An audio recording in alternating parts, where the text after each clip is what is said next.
Hey there, Kelly. Hey there, Alex. How you doing?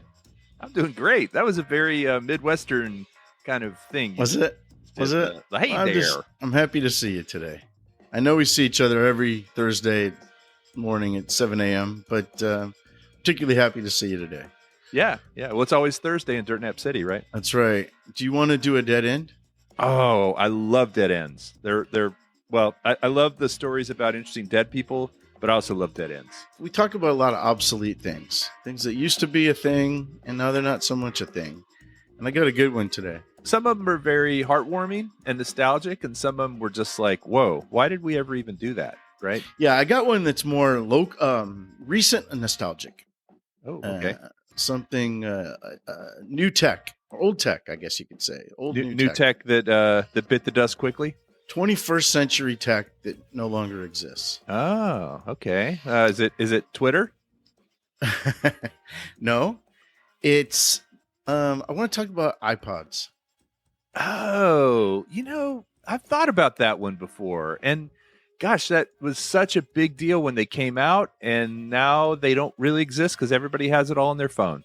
Right, and it all kind of just turned into the phone, really. If you look at the later model iPods, the iPod Touch, they kind of had everything except a phone in them, and then they just kind of morphed into the phones. But if you remember the way that people consumed music at the end of the 20th century, it was falling apart. CDs were kind of out of favor, and then people were starting to use these MP3 players, but MP3 players weren't great. Oh man, I had several different ones. I was looking for the perfect MP3 player, and you're right. The user interface, the user experience, like how you navigated between songs, it was like they figured out the technology, but they didn't ever figure out the fit and finish. And they figured that there was a demand for it. Like it was one of the rare Apple products where there was actually a demand that they met. Now, maybe they created that by creating the MP3 after all. But the thing that people these days maybe don't remember, or if they weren't around back then, is music was pretty much free for like a 5-year period there. Right. With Napster and Audio Galaxy and what was it, like something Mule? I used Kazaa. Remember that? Kazaa? Yeah, I remember Kazaa. LimeWire. Remember LimeWire? Yes. And you would just go and, prior to that, you would go and, like when we were kids, you'd go into a record store, you'd buy a record for, $10, $12. Or you'd get 12 records for $1. Right? See the Columbia House episode. But then all of a sudden, when digital formats came in, people were just sharing that stuff. So music was kind of free. Now you were risking, I don't know how much anybody was ever really risking, but the super users were certainly being told that they were going to be made examples of. And there was always this sense that you were doing something a little bit wrong. But you would go find those music files and you'd get them for free. It's interesting. Our episode that we ended 2024, our third season with, was Charles Dickens. And he was one of the first people, I mentioned this in the episode, he was one of the first people to experience copyright issues. Sure. Yeah. The whole word copyright comes from the idea of, copy, like you've written something, mm-hmm. and then people are taking that away and you have the rights to it. But it's interesting that that's been a problem for since the 1800s. Oh, yeah. And it really came to fruition with MP3 files. Do you know when the first iPod came out? I'm going to guess it was 2002. You're close. It was November 10th, 2001. Okay. I mean, if you round up, yeah. Yeah, just a couple months after 9/11. So that was a long time ago. And do you know when the last... They don't make them anymore, by the way. When the last iPod was, when the iPod was discontinued?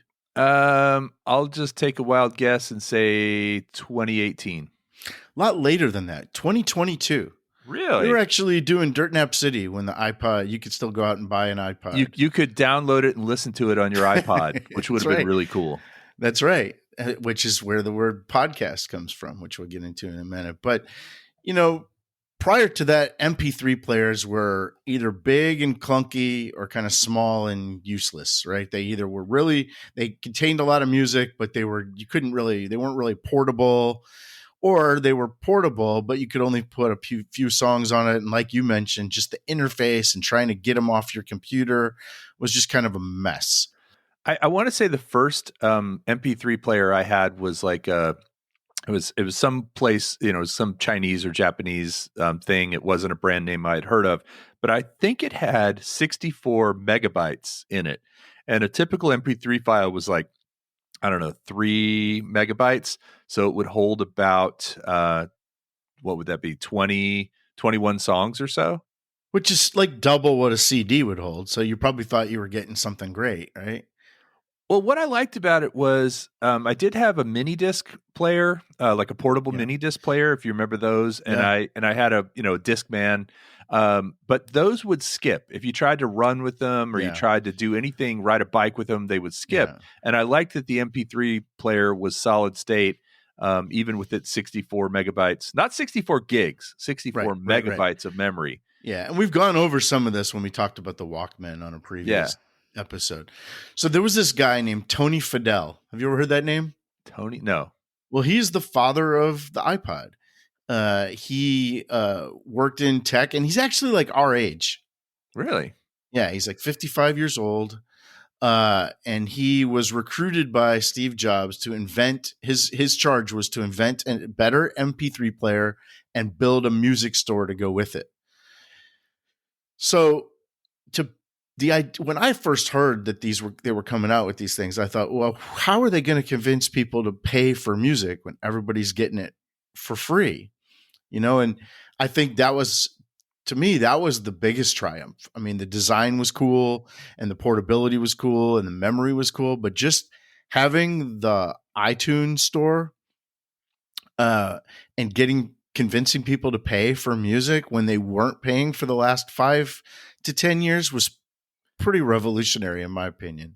I agree. And I think what they did is they made it really easy. They made it really easy to buy a song, buy an album, because file sharing was not super easy. Like setting up LimeWire or Napster or Audio Galaxy or Kazaa, you had to know a little bit about computers to do that. Not a whole lot, but And then like the song name was usually wrong, yeah, the or metadata, or it was a really low quality thing. I mean, and with those files, with MP3 files, you could have a file name that said the right thing, but then the metadata was wrong. So when you played it on your MP3 player, the little display would have the wrong song, which drove me crazy. right. Um, Except for you were stealing it, so you couldn't complain, right? you could complain, but yeah, that is what I think Apple did is they made everything really clean. It all worked. You felt like you were maybe paying the artist, and the cost was significantly cheaper than buying a CD. So to buy an album on the iTunes store was probably like $7. It was no, it was $9.99 for every. But the cool part was, and I think they got away from this after a while, but every song was the same price and every album was the same price. I think that compared to like when we were growing up in record stores, it was not that way. Right. You would have variable pricing, but I think when iTunes first came out, songs were $1.29. Well, you could $1.29. remember you could take your CDs and you could put them on there for free. Right. Make them into MP3s that your Exactly. iTunes could play or iPod could play. Exactly. But then if you wanted to buy music, it was $1.29 and then $9.99 for the album. And then after a few months, that changed to 99 cents. And Apple was not making money off of the music, but what they were doing was selling a lot of iPods by making these songs 99 cents. Right. So then everyone could kind of make a best of all the favorite songs. You think 99 cents, that seems pretty cheap. Seems psychologically a lot cheaper than $1.29. I could do the math and figure out how much 10 songs is going to cost me. $1.29. Now we're getting into, more complicated math. Right. So the other thing, besides the price and the availability of music, was the design. Remember, he Yeah, the little wheel, the Mhm. little tactile wheel that kind of clicked when you turned it. He actually got the inspiration. This Tony Fadell, he got the inspiration from a transistor radio, like a 1958 transistor radio built by Braun. Oh wow. And then he got the wheel idea. There was like a telephone that, remember dial telephones, but there Yeah, was yeah, one by Bang Olufsen yeah. that was kind of cool looking. So he thought, well, if I could put that wheel, so it was kind of old, even though it was supposed to be, new, the state of the art. He borrowed from kind of two old technologies, the transistor radio and the rotary telephone. That's kind of how we got the design of it. But it was cool looking, right? And it had a really nice tactile feel. Like when you would put your thumb or finger on that little wheel and move it, it you weren't actually moving anything. It was all through electrostatic or electromagnetic from your fingertip, Right. right? I think on the first generation you were actually moving something, and then by the second generation it was a Okay. touch thing. But it was still just a little wheel, and then Yeah. the iPod Touch came out, and that was like with like you said, Like, like an iPhone without right. cell service. Now, do you remember the movie 2001 Space Yeah. Odyssey? Yeah. Now, in that movie there was a famous line that remember the robot, um Hal. Hal, right. Hal 2000. So what they would tell Hal, would they say, "Open the pod bay doors, Hal." And he'd say, I'm And the afraid I can't do pods that. the pods were like the little lifeboats for the spaceships, right? And so the idea that they had on the iPod was that, just like the space pod is an extension of the big spaceship, that the iPod would be an extension of your Mac. Like, it would be, Ah. the Mac would be like the big spaceship, and then you would just take this pod out, and it would still be kind of part of your computer, but you would be able to carry around with you. And Right. that's where, I don't know if they ever really communicated that very well, but that's The word pod implies that though. sure, that's how they wanted to get that across. Marketing So genius.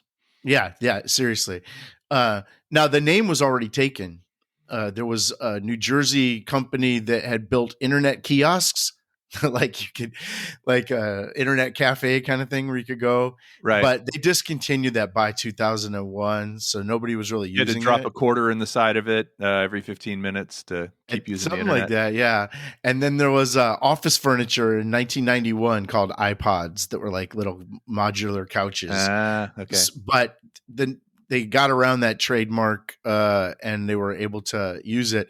In less than a year from when Tony Fadell was told to invent a better MP3 player and build a music store, they developed the iPod first generation, and it was 5 gigabytes, and it could hold 1,000 songs. Wow. Now, that you were talking about how yours held 20 or 30, CDs held like 10. Right. Even Big step my forward. even my CD player that has 100 CDs that's 15 feet from me, I mean, that probably didn't hold 1,000 songs. This was a big deal.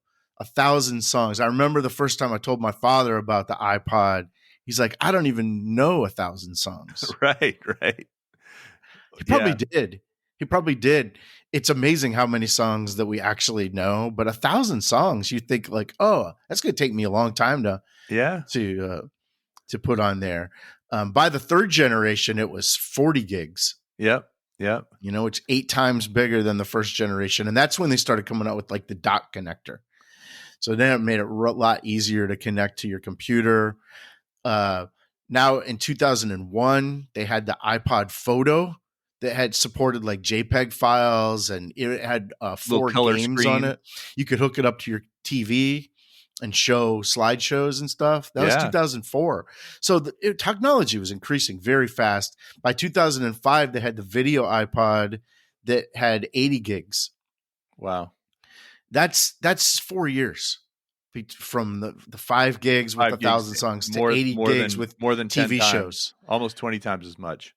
Which, that's then you're talking about the rise of, like, portable TV shows and being able to watch shows and kind of TV as we know it today, without the streaming. But iPod Mini, You remember the iPod Yeah, Mini? yeah, I That had was one. only it was only a couple of years, like 2004, 2005. The I might iPod even Mini. still have one sitting around here somewhere. It had a little clip on it, and it was tiny, and it had a little clip, and you could clip it to your shirt, or you could clip it, and it had a little headphone jack with a 1/4 inch and the little earbuds.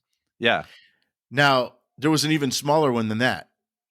was it The the Nano? the Oh, Nano. that's what I'm talking about. I'm I think talking that's about what the you're talking Nano. about. Yeah, the mini was like half the size, but Hmm. still as tall. But the And Nano, it still had like a interface. right? The Nano did not really have an interface. It just had like you just pressed play. You could go forward and Hmm. backwards.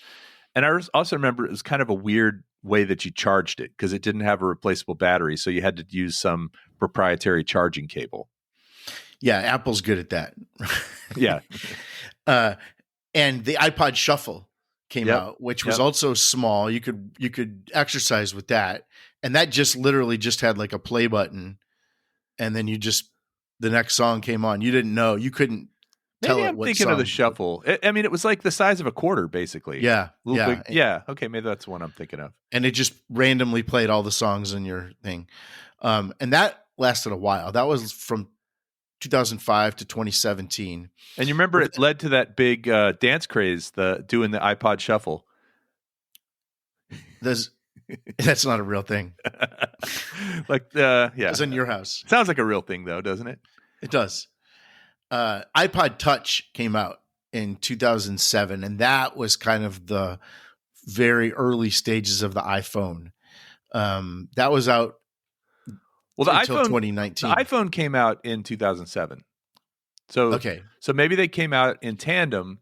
they looked identical. They did. And I remember actually when my kids were in elementary school, we did not get them a phone, but we got them an iPod Touch. Yeah, And so they had their music. They could, they yeah. could get on Wi-Fi and stream stuff. Although I that think wasn't that's as a big a very deal then. common thing Yeah. for people to do with smaller kids, or sometimes they'll give them their old phones and then like turn off Just their disable the data plan. cellular Yeah, service. Yeah. exactly. But yeah, the iPod Touch had 256 gigabytes, and that was 2007, Yeah. and they never got bigger than that. That was always the biggest, was 256 gigs. The last the last iPod that was sold was the iPod Touch 7th generation, and it even had FaceTime on it. Wow. Wow. So if you were And on Wi-Fi, you could FaceTime. yeah, it had a camera. It just looked like an iPhone. And then the last model even had Bluetooth on it. Wow. Dang. Do you remember the 30-pin connector that the iPod Oh yeah, I have a had? couple of those cables for sure. They're kind of useless now, They, probably. well, every so often, I'll have. Well, I guess not recently, but yes, I keep thinking at some point I'm going to come across an old iPhone and want to be able to charge it, and yeah, Yeah. Do you ever go into a hotel, like a nice hotel back then, and they would have like a the stereo set up where you right, could the just alarm like clock with the built-in you just the big dock your pin thing. 30-pin connector? Yeah, Yeah, yeah. yeah, and then they changed it, and everybody's like, ah, Yeah, hotels are always a little bit behind. So you would right, have that now, and then there's nothing to put in it, right? So Apple even sold one of those called the iPod Hi-Fi in okay. You 2006. plugged it in, and it was your speakers and all that stuff. Yeah, yeah. Um, well, they sold 450 million iPods That is a from lot. in a 20 years span. Probably the best legacy for the iPod is what we're doing now, podcasting. That's where the word pod comes from, in podcasting. Yeah. There's currently 3.5 million podcasts out there.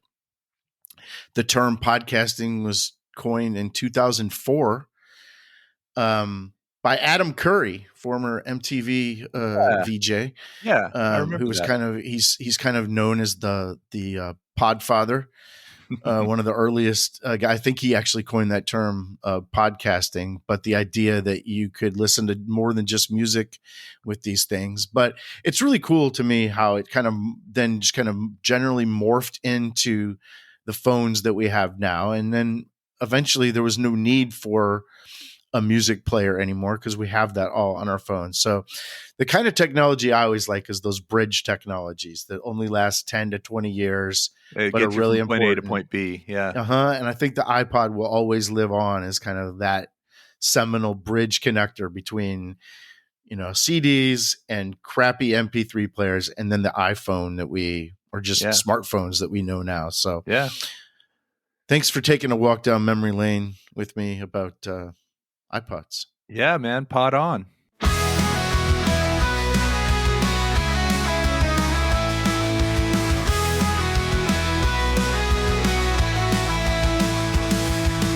Silver in my pocket, playing memories out loud.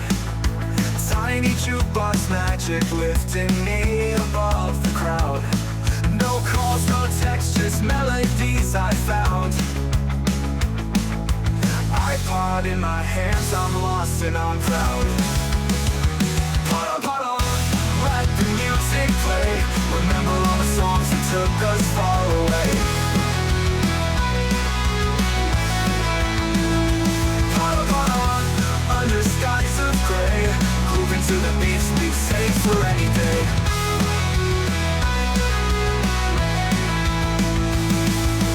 Quick wheel spinning joy with every single touch. Fuse downloaded fire that sparked our hearts clutch. Battery life fading, but we never asked for much. Just a pocket-sized symphony keeping us in clutch. Albums covers glowing, lighting up the night. Playlists woven memories, stitching wrong to right. Before smartphones ruled the world, iPods held out our might. With earbuds in, we rock, we roll, we dance till morning's light. Pod on, let the music play. Remember all the songs that took us far away.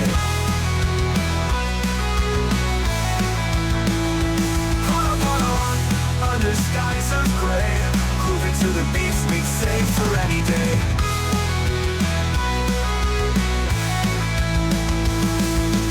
Retro tech in hand, never felt so modern then. Long before the apps and trends, we'd find our zen. A gadget free from chaos, soothing like a friend. Thanks to you, dear iPod, the good times never end.